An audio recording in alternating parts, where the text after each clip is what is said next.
There's a lot of talk of late about what or where the focus is at the White House. At least one direction is toward the November elections and even beyond.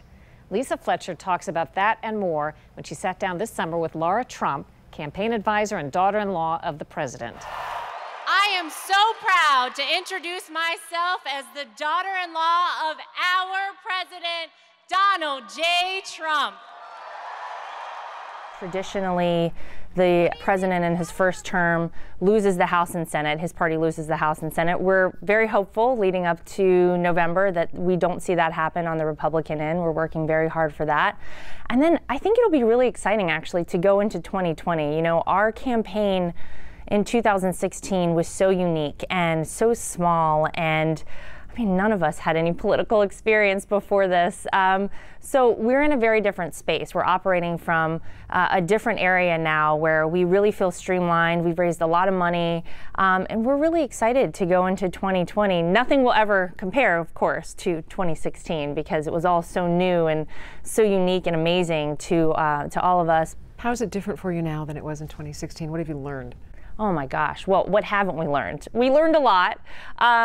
I think, you know, for all of us, it's really, unfortunately, been a bit of a wake-up call. You know, not that great things aren't still able to happen, but, you know, it's not as easy as going into Washington, D.C. and saying, we're going to fix this, that, and that. You know, you really have to have Congress's support. You have to have so many things lined up in order to move forward. What do you think? How is our president doing right now, guys?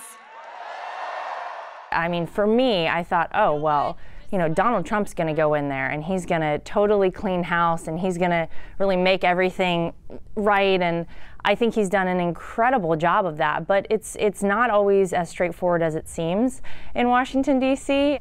In preparing for 2020, a few minutes ago, you said in 2016, we didn't know what we were doing. Is there part of that you just don't want to tinker with? Of course. Well, the beauty of President Donald Trump is that none of the rules apply to him. They didn't apply during the campaign in 2016.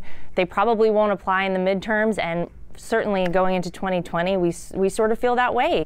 There's something magical that happened in this country, and I think for all of us who, you know, started out with this campaign that no one gave a chance to, that people laughed at, that they made fun of, to see really the movement in this country that formed behind Donald Trump. Of course, we're not going to mess with that at all. If it ain't broke, don't fix it.